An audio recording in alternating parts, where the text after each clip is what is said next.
Brought to you by NBC bearing, भारताची पहिली bearing उत्पादक। उजनी आणि वीर धरणातून सोडलेले जवळपास 1,70,000 क्युसेक्स पाणी आता पंढरपूरमध्ये दाखल झालेलं आपल्याला पाहायला मिळत आहे। पंढरपूरमधल्या चंद्रभागा नदीला खरं तर पूर परिस्थिती निर्माण झालेली आपल्याला पाहायला मिळत आहे। या चंद्रभागेच्या पात्रामध्ये असलेल्या पुंडलिक मंदिरासह इतर जी छोटे मोठे मंदिरं आहेत ते देखील पाण्याखाली गेलेले आहेत, तर पुंडलिक मंदिराला पूर्णपणे पाण्याने वेढा दिलेला आपल्याला पाहायला मिळतो।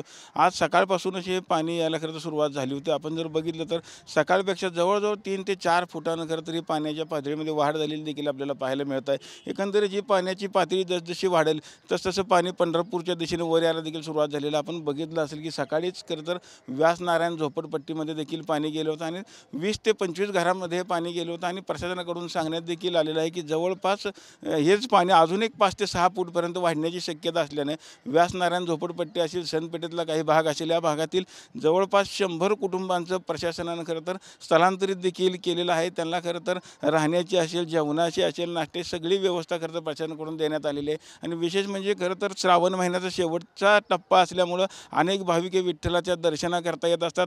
येणारे भाविक हे चंद्रभागेचे स्नान देखील करत असतात। मात्र प्रशासनाने जर बघितलं तर पूर परिस्थिती असल्यामुळे भाविकांना खरं तर नदीपात्रात जाण्यात देखील मज्जाव केलेला आहे। त्याचबरोबर जे काही नौका विहार करणारे हौशी भाविक असतात त्यांना देखील नौका विहार करण्यास खरं तर इथं बंदी घालण्यात आली। आपण बघू शकतो की सगळ्या ह्या ज्या नावं आहेत त्या अगदी किनाऱ्याला देखील लावलेलं आपल्याला पाहायला मिळत आहे। त्याचबरोबर नदीच्या पलीकडे असलेल्या शेतीमध्ये देखील पाणी घुसलं असल्यामुळे शेतीचं देखील मोठ्या प्रमाणामध्ये नुकसान झालेलं आहे। आणि दुसऱ्या बाजूला जर आपण बघितलं तर भाविकांना स्नानाकरता इस्कॉनच्या वतीने घाट बांधण्यात आला होता, जेणेकरून महिला भाविकांची कुचंबना होऊ नये अशा दृष्टीनं तो घाट अतिशय सुंदर असा घाट बांधला होता। मात्र तो देखील आता पूर्णपणे पाण्याखाली गेलेला आपल्याला पाहायला मिळत आहे। एकंदरीत जर आपण बघितलं तर 1,70,000 इतका क्युसेक्स हा चंद्रभागा नदीच्या पात्रात सोडण्यात आलेला आहे। त्यापैकी 1,10,000 क्युसेक्सनं आता ही चंद्रभागा नदी दुतडी भरून वाहताना आपल्याला पाहायला मिळतं आणि संध्याकाळपर्यंत हे पाण्याच्या पातळीमध्ये वाढ होणार असल्याचं देखील प्रशासनाकडून सांगण्यात आलेलं आहे।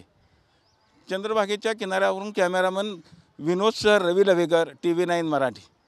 Brought to you by NBC bearing, भारताची पहिली बेअरिंग उत्पादक।